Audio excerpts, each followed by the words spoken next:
கர்த்தருடைய நாமம் மகிமைப்படுவதாக. அப்போஸ்தலர் 27வது அதிகாரம் 20வது வசனத்துல சொல்லுது, இனி தப்பி பிழைப்போம் என்கின்ற நம்பிக்கை முழுவதும் அற்று போயிற்று. அந்த வசனத்தின் பிரகாரமாக யாருடைய வாழ்க்கையில முழுவதும் நம்பிக்கை அற்று போயிற்று அப்படின்னு கேட்டா, பாருங்க, 12 வருஷமா பெரும்பாடு உள்ள ஒரு ஸ்திரீயினுடைய வாழ்க்கையில அவளுடைய ஆஸ்தி, அந்தஸ்து எல்லாம் செலவழித்து, அவைத்தேருக்கு செலவழித்து அவளுடைய நோய்க்கு தீர்வே கிடைக்கல.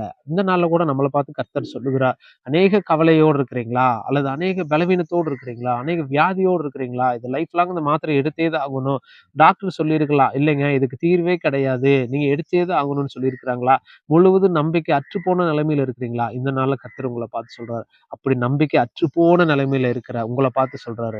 அந்த ஸ்திரீ வந்து கர்த்தர் வருகிறார், இயேசு வருகிறார்ன்னு கேள்விப்பட்ட அவருடைய வஸ்திரத்தின் ஓரத்தின் அவ்வளோ நெரிசல், அவ்வளோ கூட்டங்கள், அவ்வளோ பாடுகள் மத்தியில கூட அவ அந்த வஸ்திரத்த ஓரத்த கர்த்தர நம்பி தொட்டது நிமித்தமா அவளுடைய ப்ராப்ளம் மாறுனது போல ஆண்டவர் இன்னைக்கு சொல்றாரு. எவ்வளோ பிரச்சனை இருக்கலாம், குடும்பத்துல எதிர்ப்பா இருக்கலாம், என்ன கவலையா இருக்கலாம். நீங்க அந்த எல்லா சூழ்நிலையுமே விட்டுட்டு கர்த்தர பார்க்கணுங்கிற அந்த உணர்வோட நீங்க ஆண்டவர நம்பி வாங்க.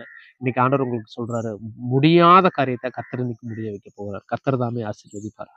ஆமென்.